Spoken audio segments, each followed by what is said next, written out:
Our next speaker is Dr. Michael Loughlin, who's a professor of history here at Ohio Northern, and he's going to talk about his recent book. And I got to tell you, I'm a librarian, and I always think it is so cool when someone writes a book, because I've never done that. So congratulations to you both on writing this book, and now he's going to talk about it. It's on the French socialist, the National Socialist Gustave Hervé. Am I pronouncing that correctly? Correct. All right. Well, please welcome Dr. Loughlin.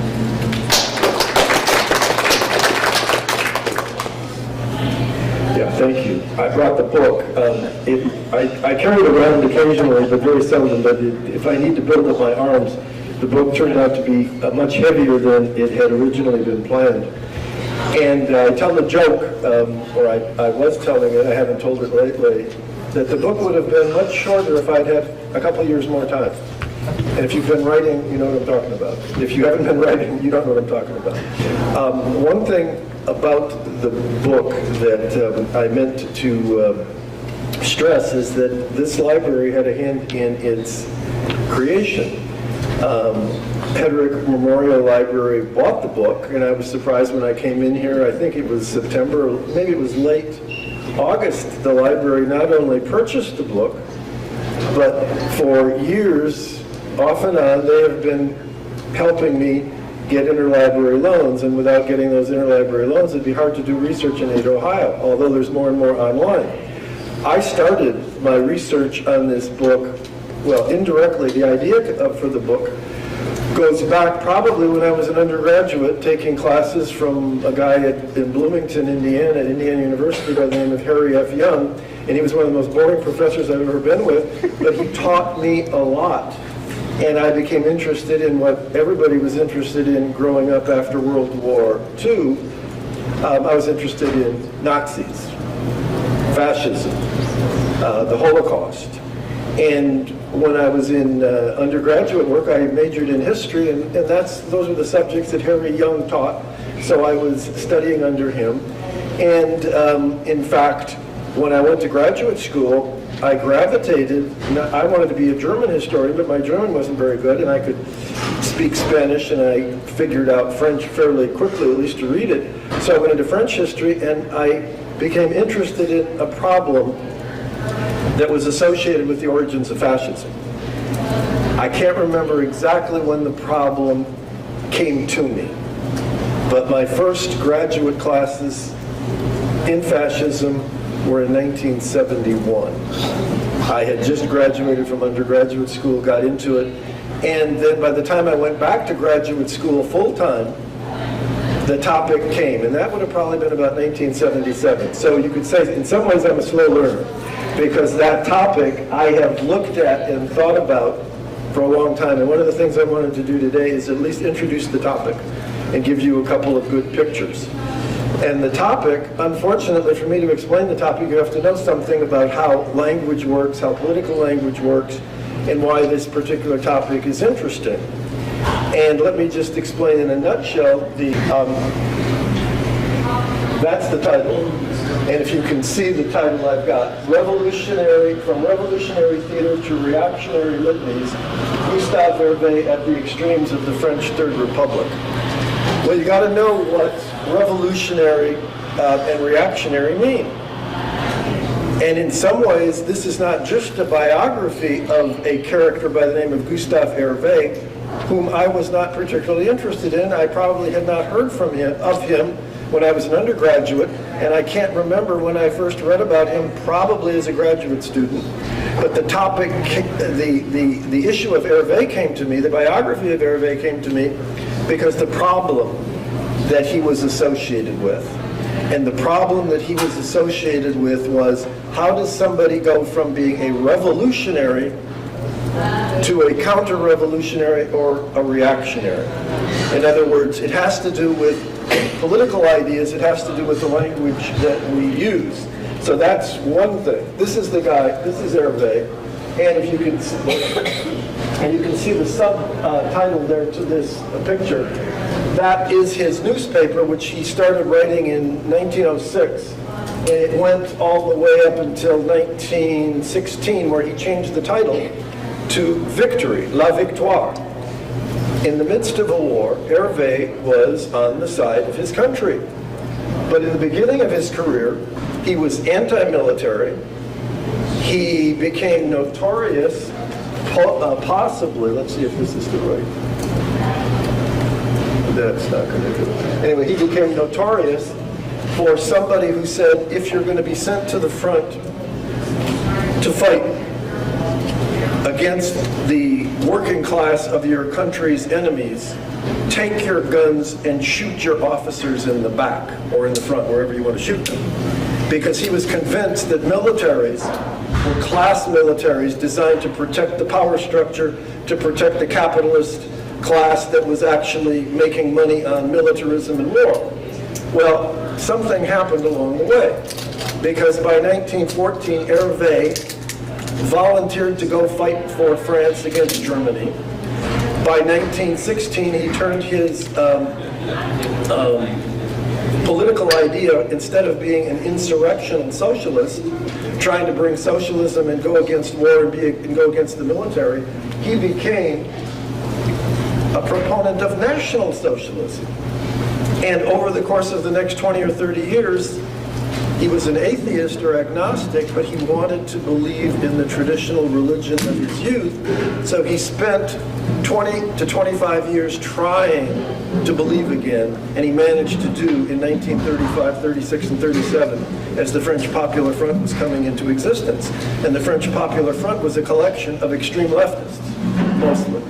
Communists, socialists, and radicals, who weren't as radical as the word says. But anyway, so here's a guy who goes from the extreme left, revolutionary socialism, insurrectional socialism, to National Socialism, which uses Christianity and nationalism to bring people together and unite them. So the problem is, how does this happen? Benito Mussolini in Italy, dozens of other people in the origins of fascism seem to be people who move from one extreme to another, and it's oftentimes leftist extremists who become proponents of fascism. What is fascism? Well, that's a major question, and it's a question that I hope to answer. At any rate, the bottom of this slide has the term le grand soir. And le grand soir is a notion that the left in France thought that you had to have a revolution. They thought that some evening all the forces of the left would come together and they would unite to create a revolutionary movement that would sweep out capitalism, sweep in freedom and equality and justice, and that could be done maybe not easily, maybe not without violence, but it could be done. Well, Hervé believed in le grand soir, or at least he said he did, up until a certain point, and then he started to seem to wonder. One of the things that studying Hervé is associated with is this notion of political reversals. And in my book, I talk about, at the beginning of the introduction, I talk about whether Hervé is a good topic to talk about. Most people in America have never heard of him. Most people in France probably haven't heard of him. So I'm writing a giant book, and it's 1,000 pages long, so it should have been a little shorter, but anyway, it's a book that I couldn't possibly have believed that I was going to be able to do. And the more I read it, the more I'm happy with it. And I was mentioning how Ohio Northern bought a copy of the book. Well, I was looking at WorldCat, and WorldCat told me that 40 libraries around the world have it. My alma mater didn't pick it up. Purdue did. My daughter went there, so that's good. But Harvard picked it up, Stanford picked it up, Princeton picked it up, and every single continent has a library with this book. So that makes me feel good. I'm not sure that anybody's read it. That I don't have any proof of. But I've sent it out to a few people, and so maybe they have. Is Hervé a topic that helps us think about politics, about France, about fascism? And the book is basically based on the idea that, yeah, what are the implications of someone moving from one extreme to another for the present? Well, I hope I can get to that. The whole notion The basis of the book goes back to an event or series of events during the French Revolution. Modern political language basically has been inherited, translated into every other language from the seating arrangements of the French National Assembly from about 1789 on. And in the French National Assembly, and I think this is the Tuileries Palace, after the National Assembly moved into downtown Paris, the left was on the upper extreme, and they were radicals who wanted to get rid of the king. The center were the moderates. Another term for moderates, obviously, is centrists. I'm putting the conservatives there, although you might put conservatives more on the right. But in this little chart, I'm going to put on the right reactionaries or counter-revolutionaries. And the vocabulary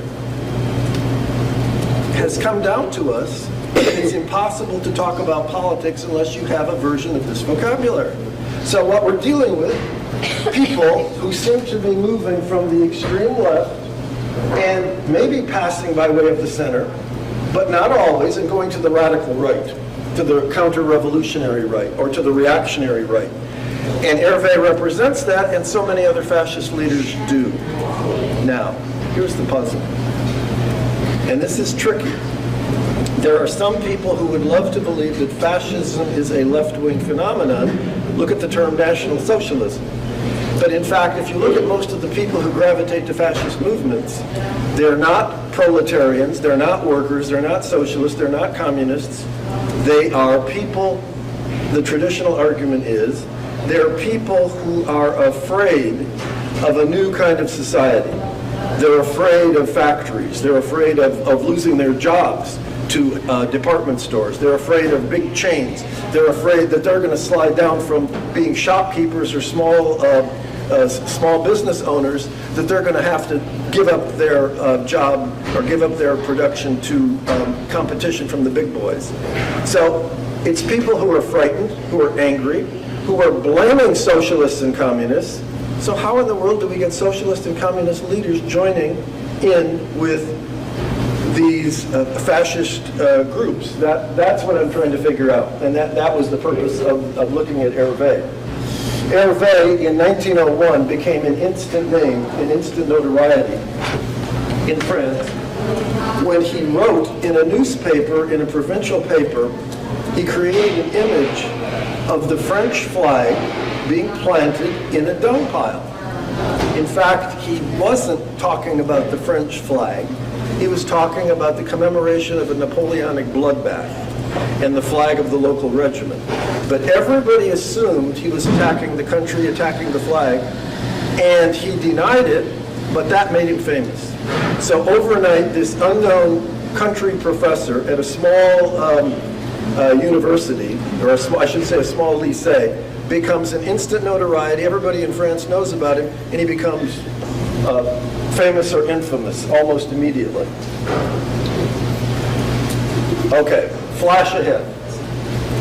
For the next 10 years, Hervé creates a radical revolutionary movement trying to create socialism, end war, have some sort of revolution, and he spends his time trying to bring all the workers together, all the socialists, all the unionists, all the anarchists together, and guess what?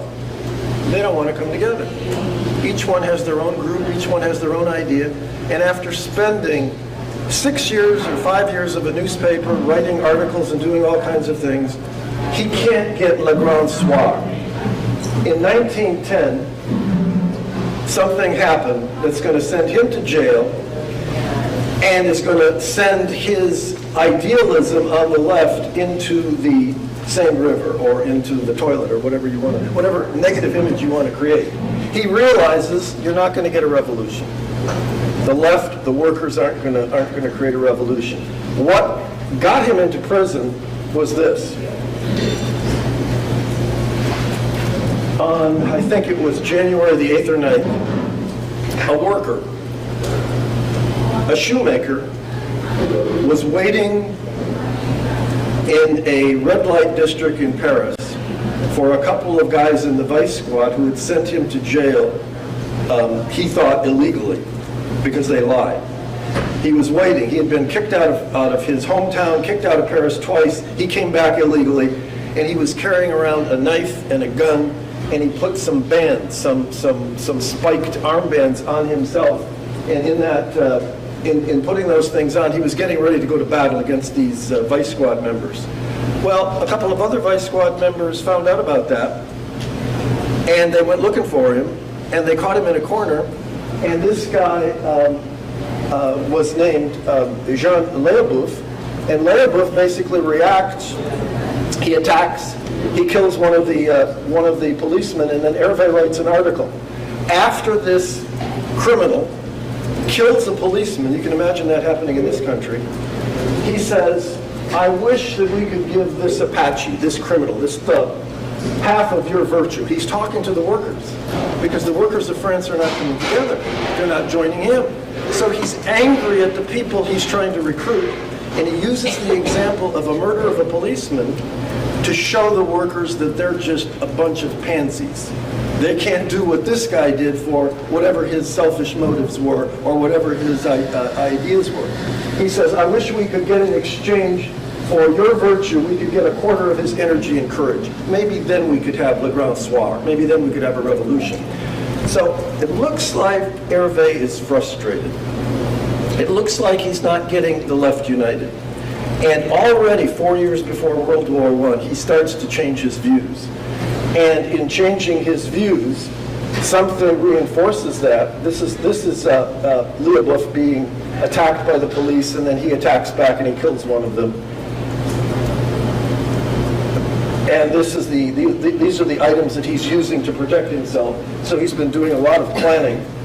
And that's Jean Léabouf. And eventually Hervé gets tried. At the trial, and one of the things about France as contrasted with the United States, usually, the left-wing revolutionaries and radicals wanted to be tried by the police. That was the only way they were going to get their message out. So being tried was a method of politics. Getting your ideas out there in front was a way of doing things. And so Hervé is tried for that article where he seems to glorify this thug who murdered a policeman. That gets him sent to jail, and while he's in jail, there's a big strike, a railway strike, and that strike fails. And at that point, Hervé realizes the revolution is not coming. We're not going to have Le Grand Soir. We're not going to have a changeover in France. And his ideas now start to evolve. And that evolution is going to continue on in the next few years. Eventually, Léabouf is tried, and of course, you can see the dates of his life. He doesn't last beyond 1910 because he's convicted in May, and eventually he is executed by the guillotine. And that gets everybody excited, and for the next couple of years, the left wing is really agitating. And it looks like there's still a possibility for revolutionary action. Radical things are happening, riots are happening, lots of things are happening. Hervé's in prison. He shows no sign of changing. But even before he got into prison, and then occasionally in prison, you can see his ideas modified. Eventually, by World War I, Hervé has already shifted. And there are many people who are predicting this guy is going to be the best patriot ever. And in fact, during the war, the French General Staff used Hervé's writings to try to get the troops to act. And one of the things that helps explain, I don't know how much time I have, but at least I can use this to get to the point. One of the things, and this works for Benito Mussolini as well, Benito Mussolini in Italy was a left-wing politician. He was the editor of the Socialist Daily, which was momentarily I've forgotten the name, but it was the leading socialist newspaper. He switched his mind when World War I occurred. Hervé was encouraging Mussolini to switch his mind. One thing both Hervé and Mussolini and lots of other men of the left realized: nationalism trumps internationalism. Nationalism trumps class. Socialists talked about all they mentioned Werdenbrüder, all men are brothers, and all men need to come together, and the oppressors of each country need to be taken out, Well, it turned out people were patriots first. They were nationalists first. Internationalism was second fiddle. Mussolini realized that, Hervé realized that, and Hervé generates a genuine hatred. He's always been suspicious of the Germans. In other words, here's an internationalist who in some ways always loved France. All his attacks on France and the flag, he was actually a closet nationalist, as probably is almost everybody on the left. So when I hear people talking about, oh, you're not patriotic, you don't love your country, critics of countries are often more patriotic than the people who are rallying around the flag. That solves the puzzle. And it turns out it doesn't solve everything, but it comes close. So Hervé eventually generates a few things. I've got a few other pictures there, but I think one of the things that I wanted to, as long as I've got a second, this is a Supreme Court judge by the name of Potter Stewart. And back in 1964, a Cleveland bookstore was being accused of spreading pornography. And Potter Stewart was looking at the stuff and he said, well, I don't know how you define obscene or pornography, but I know it when I see it. That's what many experts have been saying about fascism. We can't define it. Historians, every 5 or 10 years, they think they've got a definition. So if I'm talking about Hervé going from socialism to fascism, we got to be able to define it. What is it? To jump forward to the present. Why is Hervé useful to think about the present? Well, some people have accused Donald Trump of being like Hitler. Bad analogy. Some people have accused Donald Trump of being like Mussolini. Many things work, but Trump doesn't have a lot of the background that Mussolini has. And I used to say, Mussolini believed almost nothing. But next to Donald Trump, Mussolini was an idealist. Is Hervé like Donald Trump? And there's no comparison because Hervé switches his mind, changes his mind. He believes firmly in socialism, and then he believes firmly in France and National Socialism, and his Christianity is genuine. So, where does Trump fit in? Calling somebody a fascist is not very helpful. Comparing people to the Nazis and to Hitler is usually the worst intellectual mistake you can have by anybody who's studying the phenomenon of fascism and Nazism. But the fact that some people are looking at the Trump campaign and Trumpism and seeing something in there, and I'm not quoting myself here, I'm quoting the leading expert on fascism in the United States, a guy by the name of Robert O. Paxton. Last March he was asked, what's the difference between Trumpism and fascism? He says, well, there's a lot that's similar and there's a lot that's different. I would say the motivation of Americans to vote for Trump is not necessarily wrong, but it is based on anger and fear, and some of that anger and fear you can see in fascist movements. Hervé never got power because he started off on the left and went to the right, because he believed everything he said, and everybody else was going in different directions. Donald Trump got power for lots of reasons. Partly what's going on in the country, partly because he knew how to manipulate the media. But I'm not sure that talking about Trump in terms of fascism was very helpful, but I didn't start it. It's been out there in the news, people have been talking about it. Usually it doesn't go very far. But anyway, I'm through. That's it.